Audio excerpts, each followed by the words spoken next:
Funaria के पौधे का वर्गीकरण।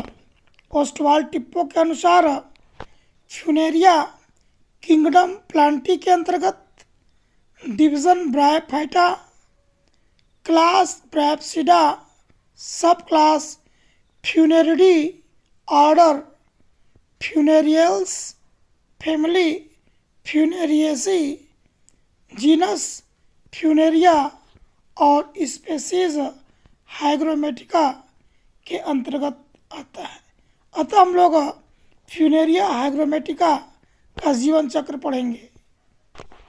हैबिटेट या वास स्थान। फ्यूनेरिया की 117 जातियां ज्ञात हैं, जो प्रायः संसार के सभी भागों में पाई जाती हैं। इसकी 15 जातियां भारत में पाई जाती हैं।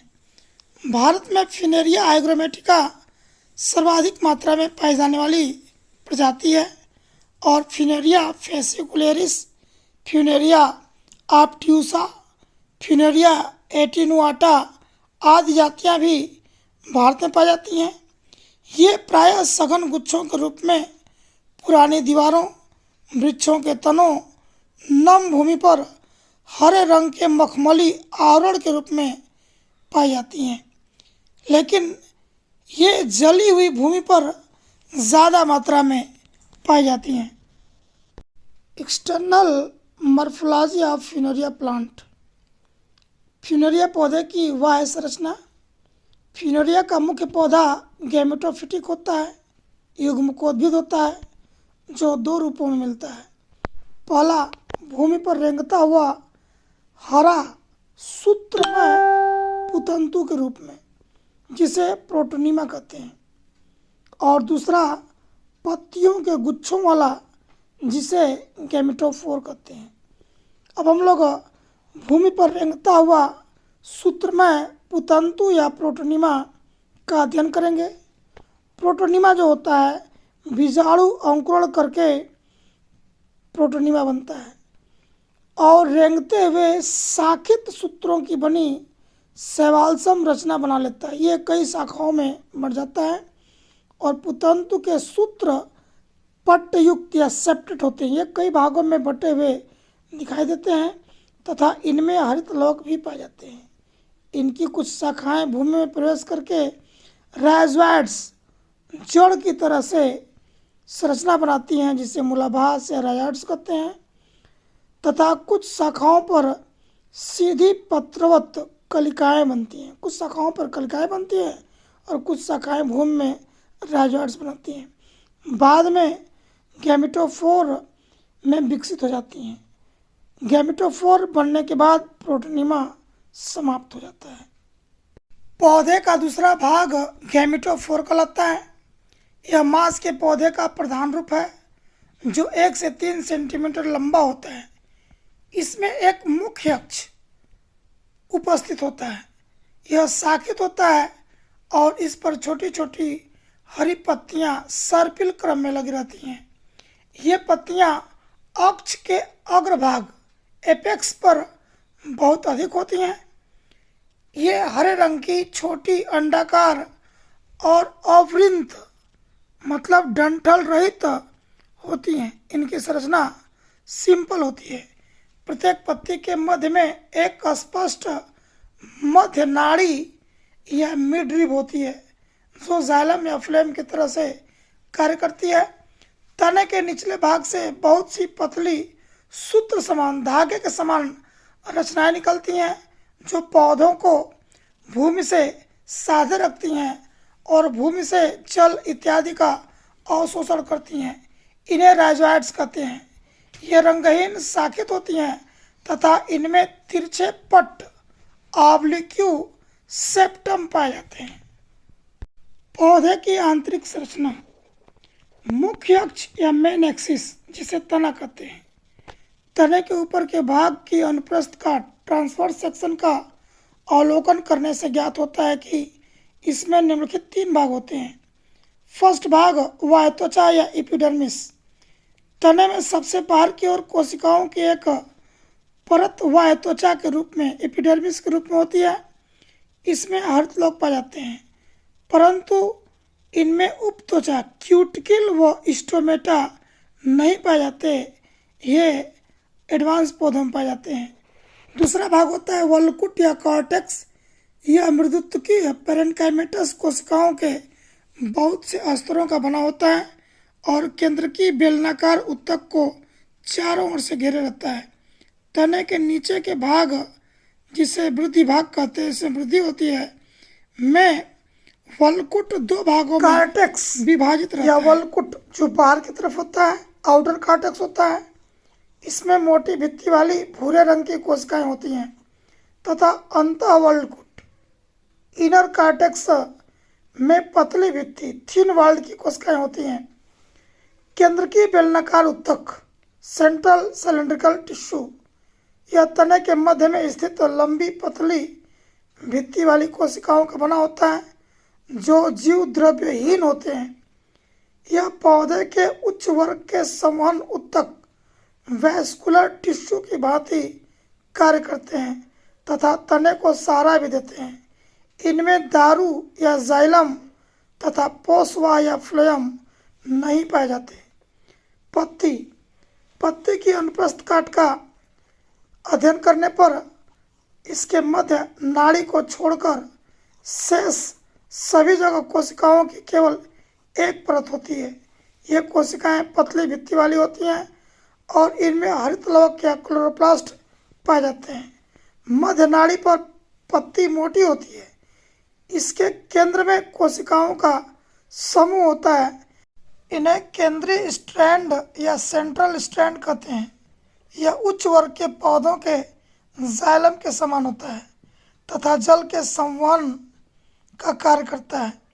केंद्रीय स्ट्रैंड के ऊपर के भाग में पतली भित्ति वाली कोशिकाएं होती हैं। कुछ कोशिकाएं निचले भाग में मोटी होती हैं और संकीर्ण कोशिकाएं होती हैं। केंद्रीय स्ट्रैंड के ऊपर और नीचे की ओर वह त्वचा की कोशिकाएं उपस्थित होती हैं। इनकी पत्तियों में स्टोमेटा या रंध्र नहीं पाए जाते। रिप्रोडक्शन इन फ्यूनेरिया, तो फ्यूनेरिया में दो प्रकार का जनन होता है, कायिक या वर्धी जनन और लैंगिक जनन। कायिक या वर्धी जनन निम्नलिखित 5 विधियों द्वारा होता है। पहली विधि by fragmentation of primary protonema, प्राथमिक पुतंतु के विखंडन द्वारा होती है। बीजाणुओं के अंकुरण से बने प्राथमिक पुतंतु या प्राइमरी प्रोटोनिमा के बीच की कोशिकाओं की मृत्यु हो जाने पर पुतंतु में विखंडन हो जाता है। पुतंतु के विभिन्न स्थानों पर कलिकाएं उगती हैं और नए पौधे का निर्माण करती हैं। वर्धी जनन की दूसरी विधि द्वितीयक पुतंतु द्वारा या बाई सेकेंडरी प्रोटोनिमा द्वारा होती है, जो अनुकूल परिस्थितियों में सब इनको उचित मात्रा में भोजन प्रकाश मिल रहा हो, उस स्थिति में फ्यूनेरिया के पौधे के किसी भी अंग, तना, पत्ती या राइजोइड्स की कुछ कलिकाएं एक पुतंतु बना लेती हैं। यह द्वितीयक पुतंतु या सेकेंडरी प्रोटोनिमा कहलाता है। इसके ऊपर कलिकाएं निकलती हैं और विकसित होकर नए पौधे का निर्माण करती हैं। वर्धी जनन की तीसरी विधि को पत्र प्रकलिका कहते हैं, बाइबुलबिल्स कहते हैं। यह रेस्टिंग बर्ड्स होती हैं और इनके मूलाभास और प्रोटोनिमा ये दोनों उत्पन्न होती हैं। अनुकूल अवस्था में बुलबिल्स छोटी छोटी कलिकाएं होती हैं जिनके द्वारा नए पौधों का निर्माण होता है। सूक्ष्मदर्शी से अध्ययन करने पर ये बुलबुल्स आपको स्पष्ट दिखाई देती हैं। अब वर्धी जनन की चौथी विधि को जिम्मा द्वारा कहते हैं। जिम्मा ब्रायोफाइट्स में एक स्पेशल कैरेक्टर होता है जो मुख्य अक्ष एवं पत्ती के अग्रभाग पर छोटी छोटी पड़युक्त बहुकोश की जिम्मा उत्पन्न होती है। ये कलिकाओं की तरह होती हैं जो मातृ पौधे से अलग होकर नए पौधों का निर्माण करती हैं। वर्धी जनन की 5वीं विधि को अपबीजाणुकता या अपोस्पोरी कहते हैं। इस विधि में बीजाणु उद्भिद अर्थात स्पोरोफाइट के किसी भाग से कुछ कोशिकाएं अलग हो जाती हैं और पृथ्वी पर गिर गिर कर प्रोटोनिमा बना लेती हैं। पुतंतु या प्रोटोनिमा पर कलिकाएं उत्पन्न होती हैं जो एक गैमेटोफाइट जैसा थैलस बना लेती हैं। इनकी सभी कोशिकाओं में द्विगुणित अवस्था डिप्लॉयड स्टेज आ जाती है। इस प्रकार से एक बीजाणु उद्भिद बिना बीजाणु की सहायता से एक युग्मकोद्भिद जैसा पौधा बना लेती है। Sexual reproduction in Funaria plant. Funaria में लैंगिक जनन अंड युग्मकी या ऊगैमस प्रकार का होता है। इसमें नर व मादा जननांगों को क्रमशः एंथ्रीडियम एवं आर्किगोनियम पुंधानी तथा स्त्रीधानी कहते हैं। फ्यूनेरिया के पौधे उभय लिंगाश्रयी या मोनोसियस होते हैं, अर्थात पुंधानी तथा स्त्रीधानी एक ही पौधे पर उपस्थित होती है। ये जनन अंग अलग अलग शाखाओं के अग्र छोर पर एपेक्स भाग पर समूह के रूप में पत्तियों से घिरे हुए होते हैं। यह एक काश्रयी या आटोसियस अवस्था कराती है। फ्यूनेरिया के पौधे पुंपूर्वी या प्रोटेंड्रस होते हैं, अर्थात नर शाखा पहले विकसित होती है जो मुख्य शाखा होती है और छोटी होती है। नर शाखा के नीचे भाग से एक पार्श्व शाखा लैटरल ब्रांच के रूप में मादा शाखा उत्पन्न होती है जिस पर आर्किगोनियम लगे होते हैं। एंथ्रीडियम इन फ्यूनेरिया। बहुत सी पुंधानियाँ नर शाखा मेल ब्रांच के अग्रभाग पर लाल रंग की निचक्री पत्तियों के झुंड के बीच में स्थित रहती हैं। इन पत्तियों को पेरिगोनियल पत्तियां या पेरिगोनियल लिप्स कहते हैं। इन पत्तियों सहित पुंधानी के झुंड को पेरिगोनियम कहा जाता है। पुंधानी के बीच बीच में बहुकोशिकीय रोम के समान मल्टी सेलुलर हेयर लाइक रचनाएं पाई जाती हैं जिन्हें ससूत्र या पैराफाइसिस कहते हैं। प्रत्येक ससूत्र में अनेक कोशिकाएं पंक्तिबद्ध रहती हैं। इनमें सबसे ऊपरी कोशिका फूली हुई होती है। ससूत्र का कार्य पुंधानियों की रक्षा करना तथा जल का अवशोषण करना होता है। फ्यूनेरिया का एंथ्रीडियम प्रायः 25 मिलीमीटर लंबा होता है। यह लंबी मुद्राकार क्लब शेप्ड बहुकोशिकीय वृत्त युक्त रचना होती है। इसके बाहर की ओर एक बहुकोशिकीय चोलक या जैकेट लेयर उपस्थित होता है जिसके अंदर बहुत से द्विकशाभिक पुमड़ू एंथ्रोजॉइड्स बाइफ्लैजिलेटेड उपस्थित होते हैं। पुंधानी के जैकेट स्तर में क्लोरोप्लास्ट भरे रहते हैं जो पुंधानी के परिपक्व होने पर क्रोमोप्लास्ट में बदल जाते हैं और नारंगी रंग के हो जाते हैं।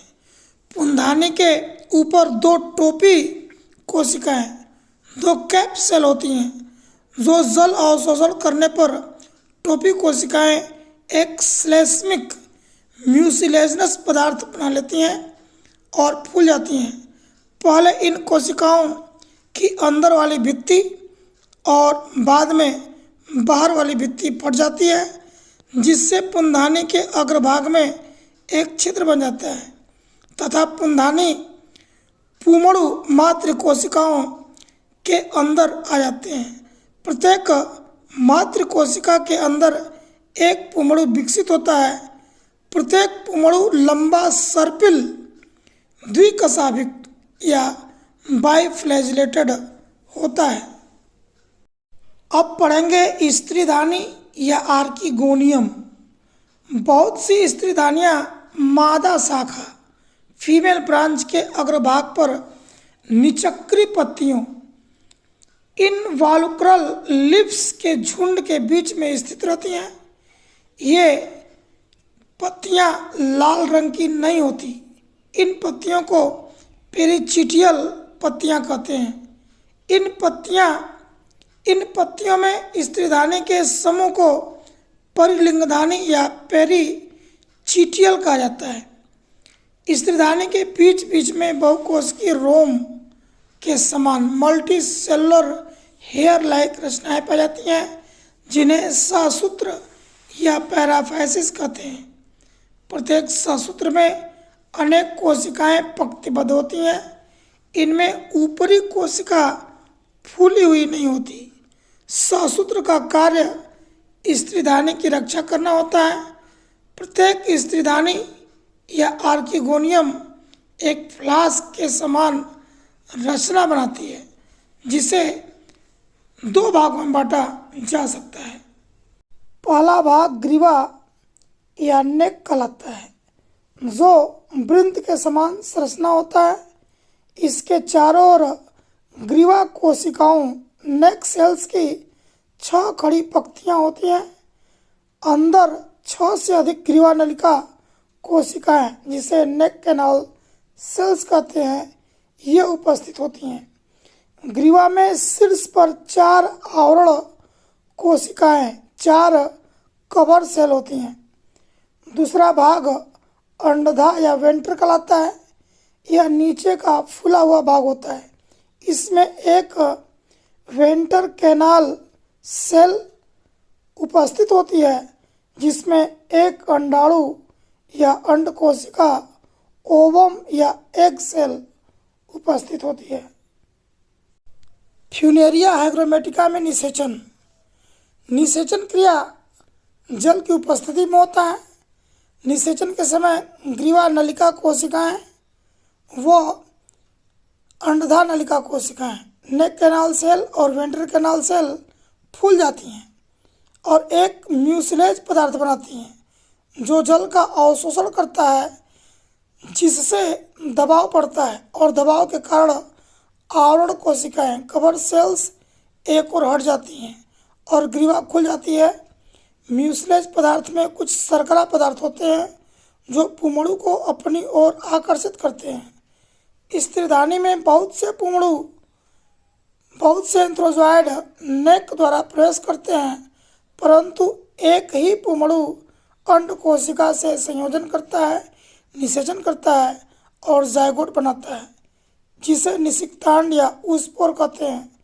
यह द्विगुणित होता है और इससे ही बीजाणु उद्भिद का विकास होता है। नेक्स्ट वीडियो में बीजाणु उद्भिद या स्पोरोफाइट की संरचना और फ्यूनेरिया के जीवन चक्र का वर्णन करेंगे।